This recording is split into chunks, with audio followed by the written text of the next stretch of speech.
Good morning guys! So ngayon po ay pipick up ako ng egg at syempre magdi-deliver din ng cooking oil.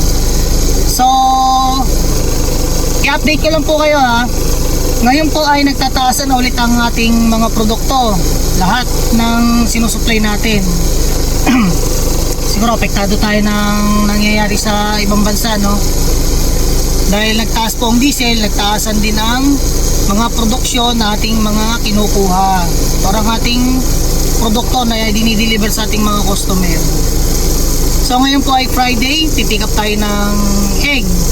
Naka-schedule tayo ngayong araw. So ayan.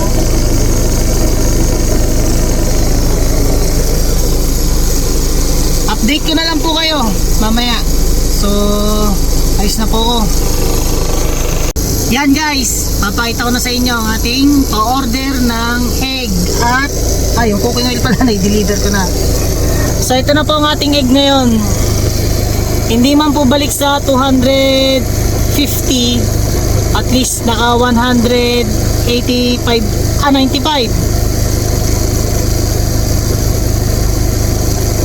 tama, 195 trays ang ating pa-order ngayon.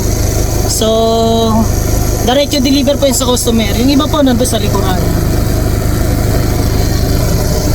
Papakita ko po sa inyo mamaya kung gaano karami pagkadating natin sa customer natin. So nakakatuwa, no, biglang may umorder ulit na ganyang karami pero hindi natin alam yun next week. So baka biglang balik sa dati. So sana magtuloy-tuloy na. So ating i-deliver na po. At yung po palang nag-deliver sa amin ito, yung sumaklolo sa Something Nicer, yung kilala nyo na rin. So lagi silang hanggang sumuporta. So ito po yung picture nila. Yan. So let's go.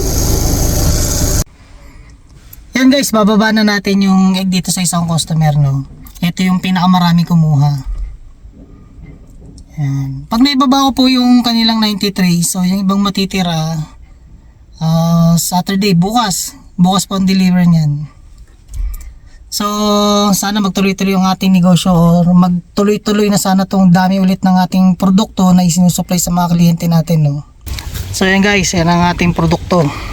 123 ang nandito sa loob, then nandito sa likuran na ay hindi po kumpletong 250, no, dahil nagsisimula pa lang po ulit tayo na magpa-order ng marami o may order ng marami.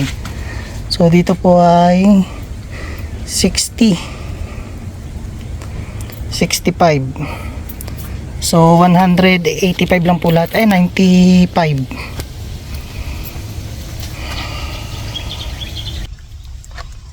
So yun guys, yung kanilang 90 trays dito natin ibababa. So kilala nyo na yung pagmumukhang yan.